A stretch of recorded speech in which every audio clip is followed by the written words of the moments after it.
Hello ನಮಸ್ಕಾರ. ನಾನಿವತ್ತು ಮಾಡ್ತಾ ಇದ್ದೀನಿ ಒಂದು ಪಾಸಿಟಿವಿಟಿ ಥಾಟ್ಸ್ ಬಗ್ಗೆ ವ್ಲಾಗ್. ಸೊ ಬನ್ನಿ ಸ್ಟಾರ್ಟ್ ಮಾಡೋಣ. ಇದು Suma dot Jummi channel from Suma. ಇದು ಸುಮಾ ಮಾತಾಡ್ತಾ ಇರೋದು. ಬನ್ನಿ ಸ್ಟಾರ್ಟ್ ಮಾಡೋಣ. ಮತ್ತೊಬ್ಬರನ್ನು ಬದಲಿಸುವ ಬದಲು ನಾವೇ ಬದಲಾದರೆ ಜೀವನ ಚೆನ್ನಾಗಿರುತ್ತದೆ ಅಲ್ಲವೇ ಸ್ನೇಹಿತರೆ? ಹೆದರಿ ನಡೆದರೆ ಆಯಾಸ, ಹೆದರಿಸಿ ನಡೆದರೆ ಆಯುಷ್. ಒಳ್ಳೆತನ ಸೋಲಬಹುದು ಆದರೆ ಸಾಯುವುದಿಲ್ಲ, ಕೆಟ್ಟತನ ಗೆಲ್ಲಬಹುದು ಆದರೆ ಉಳಿಯುವುದಿಲ್ಲ.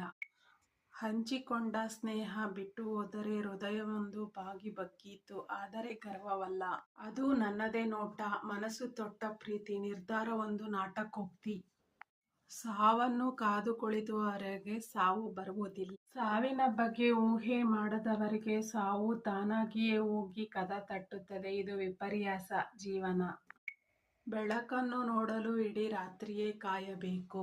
ಹಾಗೆ ಸಂತೋಷವನ್ನು ನೋಡಲು ಎಲ್ಲ ಕಷ್ಟದ ದಿನಗಳನ್ನು ಕಳೆಯಲೇಬೇಕು. ಜೀವನದಲ್ಲಿ ಕೆಲವು ವ್ಯಕ್ತಿಗಳ ಜೊತೆ ನಮಗೆ ಬೇಕಾಗಿರುವ ವ್ಯಕ್ತಿಗಳ ಜೊತೆ ಕಳೆದಿರುವ ಒಂದು ವಿಶೇಷವಾದ ನೆನಪು ಮಾತ್ರ. ಏಕೆಂದರೆ ಅವರು ತಿರುಗಿ ಬರುವುದಿಲ್ಲ. ಭಗವಂತನ ಈ ನಿರ್ಣಯದಿಂದ ನಾನು ತುಂಬಾ ಖುಷಿಯಾಗಿದ್ದೇನೆ. ಏಕೆಂದರೆ ಅವನು ಕಷ್ಟ ಎದುರಿಸುವವರ ಗುಂಪಿನಲ್ಲಿಟ್ಟಿದ್ದಾನೆ, ಕಷ್ಟ ಕೊಡುವವರ ಗುಂಪಿನಲ್ಲಿ ಅಲ್ಲ. ಹೆಜ್ಜೆ ಪುಟ್ಟದೆ, ನೀನು ಕೊಟ್ಟಂತ ಖುಷಿ ದೊಡ್ಡದು ಎಂದಿಗೂ ಊಹಿಸಿ. ಮರದ ಎಲೆ ಉದುರುವಾಗ ಮನುಷ್ಯನಿಗೆ ಒಂದು ಒಳ್ಳೆಯ ಸಂದೇಶವನ್ನು ನೀಡು. ಹೇ ಮನುಜ, ನೀನು ಹೊರೆಯಾದರೆ ನಿನ್ನವರು ನಿನ್ನನ್ನು ದೂರ ಮಾಡುತ್ತಾರೆ. ನೀವು ದುಃಖಿತರಾಗಿದ್ದಾಗ ನಿಮ್ಮ ಮೊಬೈಲ್ನ DPಯನ್ನು ತೆಗೆದುಹಾಕಬೇಡಿ. ನಿಮ್ಮ ಜೀವನವನ್ನು ದುಃಖಪಡಿಸುವವರ ವ್ಯಕ್ತಿತ್ವವನ್ನು ತೆಗೆದುಹಾಕಿ. ಮನಸ್ಸೇ ಇಲ್ಲದವರ ಎದುರು ನಮ್ಮ ಮನಸ್ಸಿನ ದುಃಖವನ್ನು ಹೇಳಿಕೊಂಡು ಅಳುವುದಕ್ಕಿಂತ ಮೂಕವಾಗಿರುವುದೇ ಒಳ್ಳೆಯದು. ತಾಳ್ಮೆ ಇರಲಿ.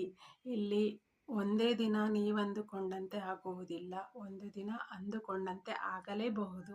ಬೆಲೆ ಇಲ್ಲ ಅನ್ನೋದು ಎಷ್ಟು ಸತ್ಯವೋ, ಆ ಒಳ್ಳೆತನಕ್ಕೆ ನಮ್ಮ ಕೈ ಯಾವತ್ತೂ ಬಿಡಲ್ಲ ಅನ್ನೋದು ಅಷ್ಟೇ ಸತ್ಯ.